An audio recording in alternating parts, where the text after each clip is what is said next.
Okay, mga pinanggan akong mga kaiksunan malipano sab nga pagpakig-uban kaninyong tanan karon nilang yugto no sabi nitong tulumanon tingog sa paglaom. Kumusta kaninyo sa tibok kapupudan sa Kabisayan ug Mindanao nga walay undang nagsubaybay ning atong broadcast dinhi sa radyo. Kamo nagpaminaw sa tulumanong usbon ko tingog sa paglaom special edition na magatagi kini sa pulong sa Dios kanahan ay kini pinagi sa Sabbath School Quarterly Lesson pinagi sa Sabbath School Department of General Conference of the Seventh-day Adventist Church. Mga pinanggan ako mga kiksunan sa itong mga GDL o mga group discussion leaders, we are now on the last lesson for this quarter. Lesson number 13 from dust to stars. Actually sa tibuok quarter gikan natong January hangtod sa March atong gidiskasan gitun-an nato ang tibuok Book of Daniel. So man ito pagatun-an o gatun-an sa tibuok nga quarter. O karon katapusan nga quarter, katapusan nga semana sa quarter, katapusan po nga chapter sa Book of Daniel ang ato pagatun-an karon. Sa dili pa tamo padayon sa unahan, gusto na akong pibalukan ninyo nga doon natay usa ka paningkamutan nato nga doon natay usa ka live broadcast ugmang adlaw para pag-serve sa itong mga kapamilyag kaigsunan nga nagpadayon nga nag-quarantine silahang matag puloy-anan. Okay, so maghimo tag usa ka pag-ampo alang sa pagsugod nini. Magampo ta kaigsunan.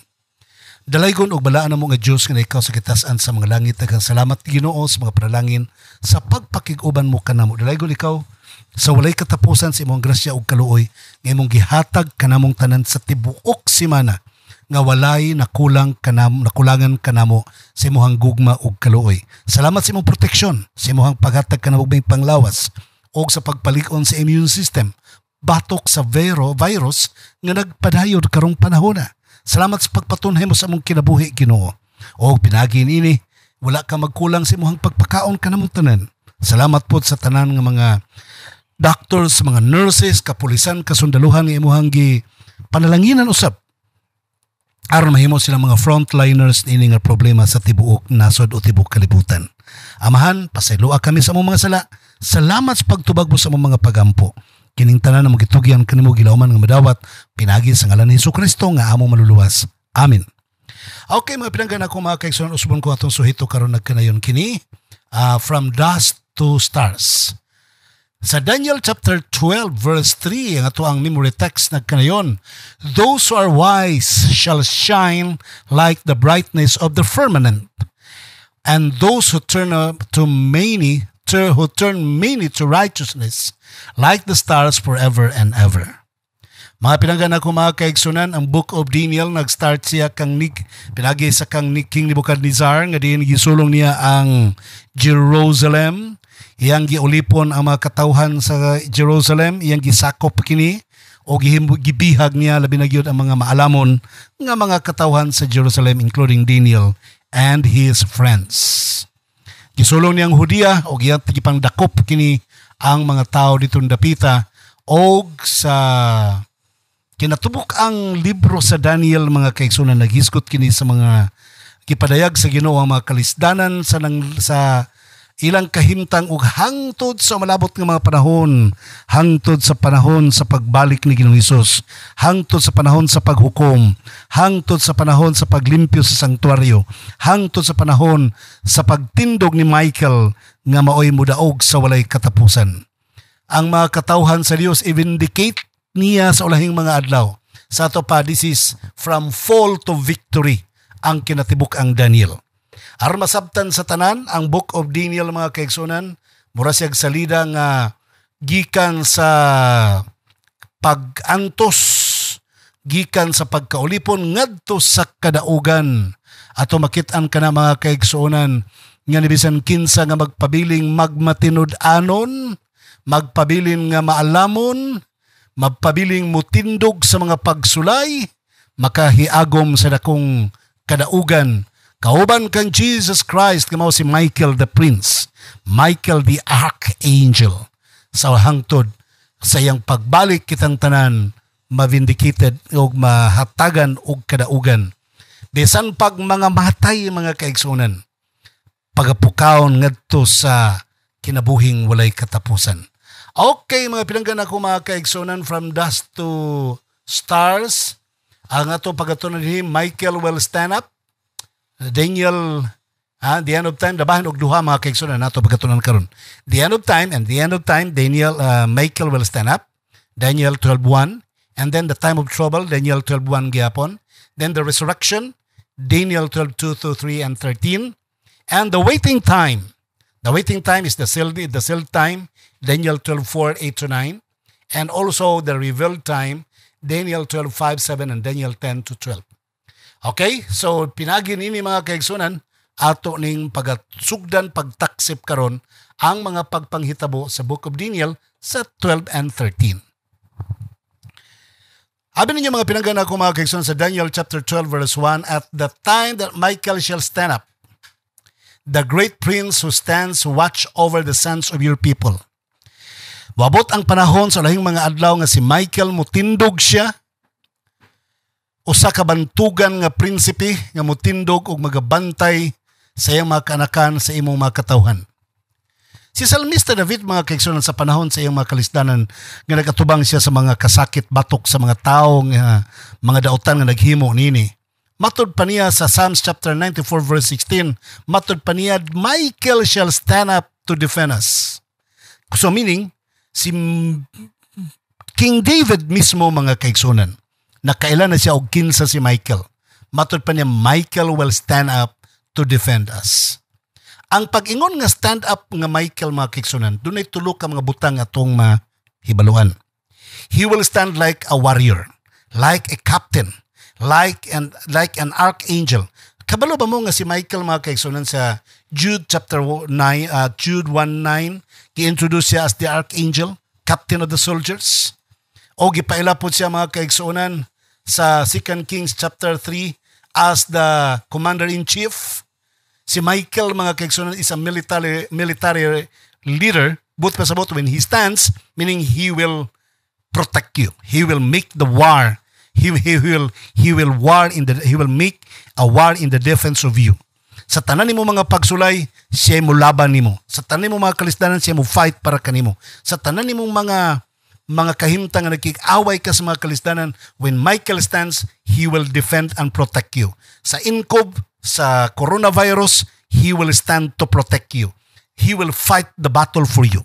That is first, nga buot ipasabot nga si Daniel will stand or si Michael will stand. Ikaduha, he will stand like an advocator, a fiscalizer. Remember, we believe that that Michael is Jesus Christ. Si Michael mo si Jesus Christ. Siya ang ark of the angel. Siya ang punuan sa mga manulunda. After his command, the angel will follow him. So siya ang high priest. He will stand as a high priest, not only as a commander-in-chief, but also he will stand as a high priest. He will be our intercessor. He will be our advocator. Matud pa, kung doon na may magpakasala, ayaw mo kabalaka, Jesus Christ is our advocator. He will stand for us, between us and to the Father. Siya ang magtagpataliwala kanato. He will save us. Luwason taniya mga pinangga ko mga kaigsunan. And number 3, pag-ingon nga Michael will stand up, but pasabot he will perform the seat of judgment. Iyang himuon mga kaigsunan og iyang iplastar, iyang ipahimutang ang gitawag og paghukom. So doon ay paghukom nga pagahimuon. O kini nga paghukom mga kaigsunan is not against you. It's not neither against me. It's not against the people of God. It's in favor to the people of God. Kini nga judgment mga kaigsunan is a vindication sa mga katawhan sa Dios nga nagmatinud-anon. Vindication sa mga kan sa Dios nga naghimog maayong relasyon ngadto kan Jesus Christ. He is the King of Kings. So Michael stand up as a lawyer too. Michael will stand as a commander-in-chief too. And Michael will stand up as a King of Kings. He represents the people and he will fight for the people and he will avenge for his people. Okay? So mauna ang trabaho ni Michael pag yun niya nga, he will stand up. Mutindog siya mga kaigsunan. Sa Jeremiah chapter 30 verse 7, alas, for that day is great, so that none is like it, and it is the time of Jacob's trouble, but he shall be saved out of it. Sa Luke chapter 21 verse 25, before the coming of Jesus Christ, dunay hisgutan mga kaigsunan nga kagubot, kaguliyang, kahadlok, kabalaka, kapanik mga kaigsunan. Gadunay mga kalisang nga maabot sa kalibutan. Nga matod pa sa Revelation 12:22 verse 11, mauni ang pagbukbo sa ulahing mga adlaw sa katapusang 7 kahampak mga kaigsunan. Nga matod pa sa Revelation chapter 3 verse 5, mauni ang panahon nga ang bisan kinsa nga mga ngalan nga wala masulat sa basahon sa kinabuhi, maoy maigo sa mga hampak. Pero kadtong ngalan nga nasulat sa basahon sa kinabuhi, mao lang ang magpabilin diha sa nga dili maigo sa hampak. The issue here mga kaigsunan is your name written in the book of life?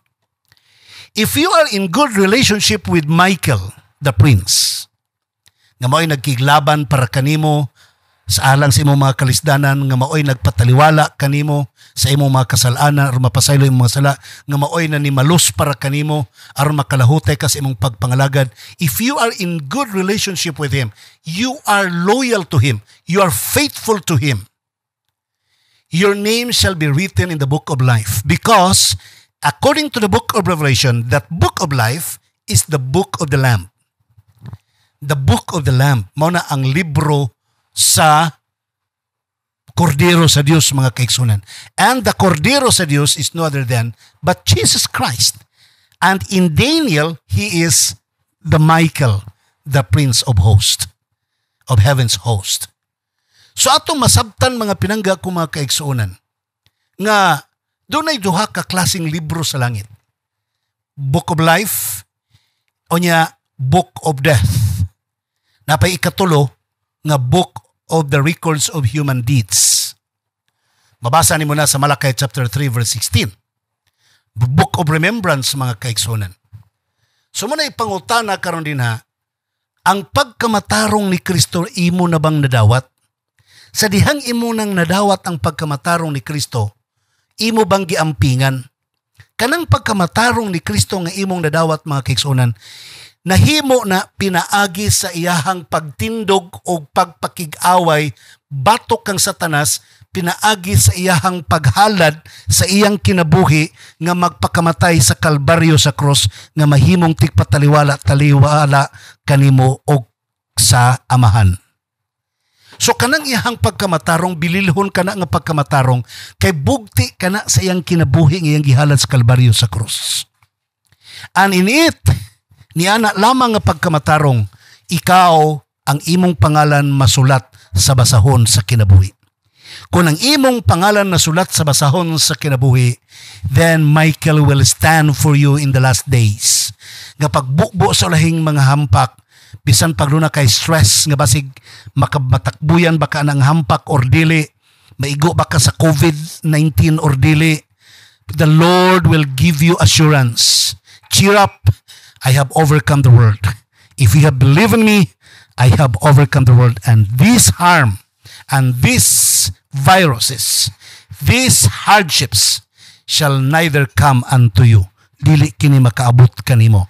Kay matud pa ni Salmista David, unsa na 10,000 mapukan sa tuo, another 1,000 ang mapukan sa wala, pero kanimo nga kansang pangalan na sulat sa basahon sa kinabuhi, kanimo nga kansang pagkamatarong nasuluban sa pagkamatarong ni Jesus Christ, kanimo nga kansa nasiliuhan sa balang espiritu, dili makaabot kanimo.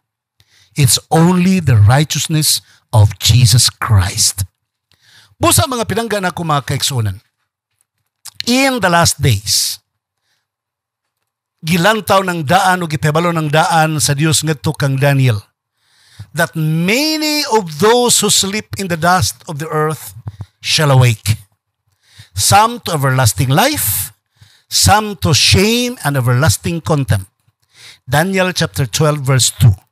Human sa grabing kagubot mga kaigsunan, daghang mga matay, daghang mga uban pa diya, Gani sa atong panahon karon doon na mga nangatulog na, mga matarong nga mga nangatulog na. Actually ang mga nangamatay di mga kison, mga nangatulog diha sa buk is not the issue in our time. As a Christian although di ko taganahan mamatay mga kaigsunan, pero I would like to tell you, ang kamatayon is not an issue to us. Ang atong issue din karon, before namatay, are we in the hands of Jesus Christ? Are we clothed on by the robe of Jesus Christ? Nasuluban ba ta sa pagkamatarong ni Jesus Christ? So maulang na ang atong pagpamalandong karon mga kaigsunan. Mauna ang atuang mga butang nga pagahinuktukan karon. So diining paagiha mga pinangga ko mga kaigsunan. Mauni mga butang nga atong pamalandogon. We cannot do or think about nothing while we're dead. Kung patay na ta, wa na tay makikreconcile ka nga patay na ka. Ecclesiastes 9:5, wala ninibaluan ang mga nangamatay. So ang namatay mga kaigsunan, silyado na ang iyang kaluwasan. Sirado na iyang kaluwasan. So dito na magdetermine kung malangit ba siya or ma-imperno. So, pero sa mga katawhan sa Dios nga magpabiling buhi sa pagbalik ni Ginoong Hesus, mag-awit o maglipay sila kauban sa tanang mga binanhaw nga mga nangamatay. Nangamatay diha kan Jesus Christ. Nangamatay silang pagtuo kang Kristo. Nangamatay sila ang pagpakiglaban sa kamatuoran. Nangamatay sa pagwali sa mimbalita. Nangamatay sa pagsuporta sa buhat sa Ginoo. Nangamatay sa paghandom nga ang mga tao sa palibot makabati sa mensahe ug maluwas pud sila. So kining mga tawhana, mga banhaw ug kauban sa mga dili moagig kamatayon nga nailista na ang lawas kadto sa dili na madunoton, mag-awit sa kalipay nga musugat sa pagbalik ni Ginoong Hesus.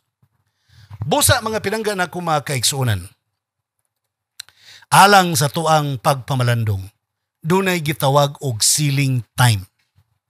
Silyad pagpanilyo nga mga panahon.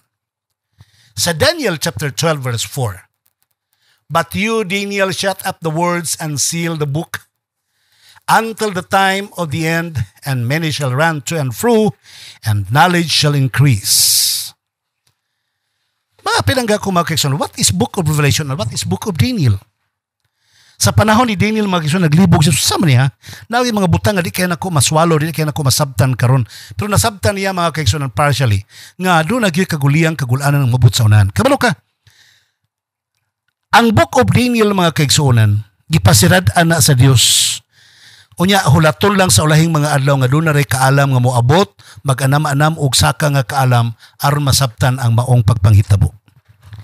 Ang Book of Daniel, ang prophecy manggod sa Book of Daniel, dili kay mulingko na ka, karong 5 ka tuig mulabay mo ni mahitabo, 10 ka tuig mulabay mo ni mahitabo. No. It's not like that. Para ang mga tao sa Dios magsigig tuon sa pulong sa Dios, magsigig basa sa pulong sa Dios. Ang Book of Daniel o ang Book of Revelation o ang tibok propesya sa malang kasulatan, nagakahitabo kada tuig, kada panahon sa mga katuigan according to what is written in the Bible. To those who keep on reading the Bible, who those who keep on studying the Bible, human nasulat ang Book of Daniel. Anam-anam mga kaigsunan ilahang nasabtan. Anam-anam mga kaigsunan nga nasabtan nila nga kini nga hitabo, this is what according to the Book of Daniel. Kini nga hitabo, this is what according to the prophecy. Kini nga hitabo, this is what according to Daniel 7. Kini nga hitabo, this is what according to Daniel 8. This is what according to Daniel 2. So mga kaigsunan, the more na-appreciate sa mga Bible students ang mga prophecy nga nakarecord sa balang kasulatan, because the more they study the Bible, the more they read the Bible, the more enlightenment they will have. The more enlightenment they will receive in their minds. So the more they are inspired by the Holy Spirit. Ang Book of Revelation, mga pinangga ko mga kaigsunan, is called Revelation because what is not being revealed in the Book of Daniel, nga lisod nilang masabtan, was all revealed in the Book of Revelation. Dito gipadayag sa Book of Revelation.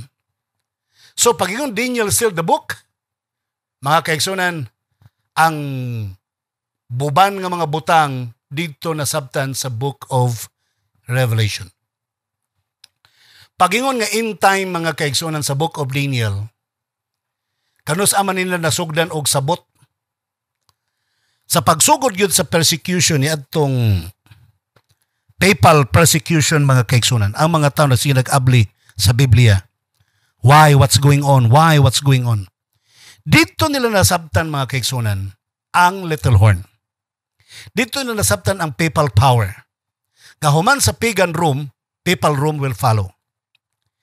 Dito nila nasabtan nga dunay malditong gamay nga sungay nga makabaton og duha ka gahob, ecclesiastical and civil power. Og pinagi ini mga kaigsuonan, ilang nasabtan nga ini kahuman ni ining time and times and a half of time dinhi mag-start ang katapusan sa panahon. Mga kaigsunan, daghan kayo mga nag-studies ba ang kasulatan. It was like in England, Joseph Wolf.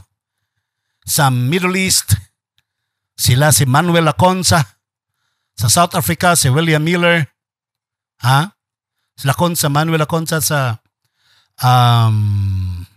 si William Miller sa United States of America. So, mali sila ang mga nagatuon sa balaang kasulatan sa mga pagpanghitabo sa lahing mga adlaw. So, ilang gisubay maayo mga kaigsunan o kasi nagkakitabo. And finally, they understood, nga magsugod ang time of the end ni Daniel sa pagkapukan sa papal room. Sa pagkapukan sa little horn. Now, ang little horn kinapukan ito mga 1798. So, that was the beginning of the time of the end. So, dito nag-start pagka-open ang Book of Daniel and Book of Revelation. Okay? Now, so buwan ang gitawag og revealed time sa Daniel chapter 12 verse 12. Blessed is he who waits and comes to the 1,335 days.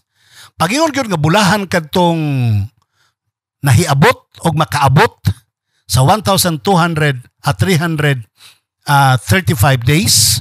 Remember, before Daniel 12, naghisgot sa Daniel 7, sa Daniel 8, sa Daniel 10, naghisgot og time, times and a half of time. Ang time, times and a half of time nga mao'y ruling power, ruling years sa little horn, na diskubrihan sa kasaysayan nga ang papal power nakabaton siyag mangtas nga pagpanglutos sa mga kaigsuonan. Nga matod pa sa Revelation 13 verse 5 nga 42 months. Nga 42 months times 30, 1,260 days gihapon.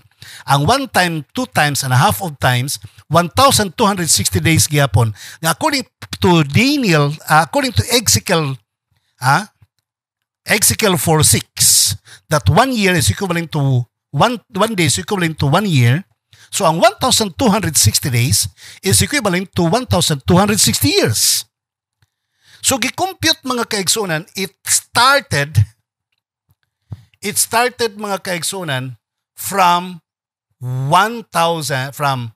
538 AD, and now nasabtan nga natapos sumala sa kasaysayan niadtong tuig.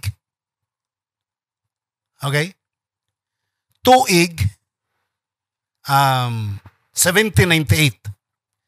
And now what happened? Unsay nahitabo?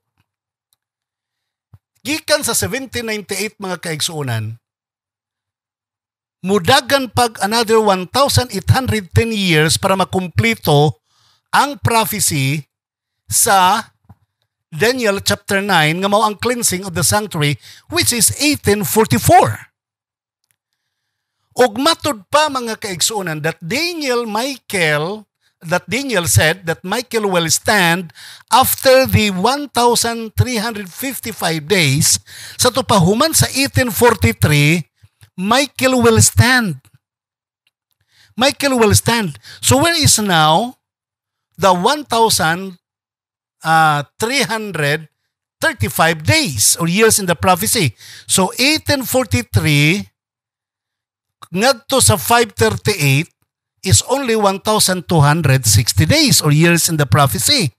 So dungagan nimo og another years para makumplito mga kaigsunan og 1,335 days, nagsugod niya itong 508. So what happens in 508 AD? Ang nahitabo, Clovis gets baptized. That was the time nga official na gyud ang simbahang Katoliko, ang simbahang Papado, naminyo o kusgan na kayong naminyo sa power of the earth. So back up by the power of the earth, mga 30 anyos lang gyud gikan sa nga si Clovis, ang emperador, na baptized. 538, nag-start ang Papal Bull, ang persecution, natapos sa 1798. Nindot kayong pamalandungon, kaya matod pa ni Daniel, kung nakaabot ka sa 1,335 days, bulahan ka. Kaya niining panahona, mutindog na si Michael. And this is not talking about the second coming of Jesus Christ. This is talking about when Michael shall vindicate you. That's number one.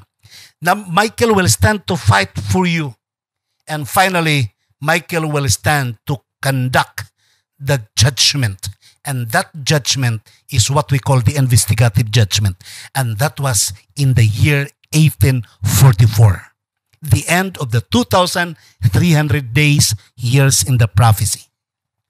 So, timing po mga kaigsunan that the church nga nag-struggle ni adtong mga tuiga sa tuig 60 AD, the early Christian church, nga later sa 213 na minyo sa simbahang pagano, pinagi kang Constantino kang Justinian, nga na-confirm sa 508, pinagi kang Clovis nga emperador, ang church mga kaigsunan became a papal church. So kay sila man ang in authority, ang ilang nabitbit mga kaigsunan, ang mga artifacts nga mao ang mga building, ang mga tasa, uban pa mga paintings. So maingon sila karon nga they are the true church because they have the building. Pero ang matuod nga mga katawhan sa Dios mga kaigsunan, ilang gipalayas gipagawas maong iglesia, ilang gilutos mga kaigsunan. So ang matuod nga iglesia, waay na bit-bit nga mga artifacts like building o guban pa. Because they were underdog during the time. So ang ilang nabitbit doktrina, pagtuo, pulong sa Dios, ang ilang nabitbit mga kaigsunan. O kining mga tawhana mga kaigsunan nga gitukod sa Dios nga matuod nga iglesia nga mubarog sa kamatuoran. That's why during the time of Daniel, it's calling about loyalty. It's calling about faithfulness. Magpabiling ligon sa kamatuoran mo, ligon sa pagtuo. Kaya mauni ang rason nga si Michael, the Archangel Jesus Christ, nagpakamatay sa Kalbaryo sa cross. Pinaagi niya na, kining mga tawanan di barog mga kaigsunan. And Christ will stand for them in 1844. And when Christ stood for them at the year 1844, what happened? That was the time that these people, this group of people, gitapok sila into a church. And they were called the Seventh-day Adventist. Gitawag sila nga Seventh-day Adventist. They were working as a church before. Yes, of course. Pero tungod sa persecution, nagkatibulaag sila. But God, when God, Jesus Christ stood as Michael, the Archangel, in 1844 to start conducting the judgment, iyang gitapok ang mga katawhan sa Diyos. And I'm happy that I belong to this church, and this church is open to all of you worldwide. Bisan kinsa nga mo apilin nga iglesia, welcome para mahimong part of this church. Ang Ginoo magapanalangin kanimo. Okay mga pinangga ko mga kaigsunan, wala naman tayo oras sa pagpakig-uban kaniyo. Sorry kayo. Sa ngalan lamang kanimo nga akong kapamilya kan Jesus Christ nga tong great provider. Ako sab inyong kapamilya nimong ulipon sa pagwali sa may balita. Pastor Israel Villaver the first magingon kanimo. Malipayong adlaw igpapahulay.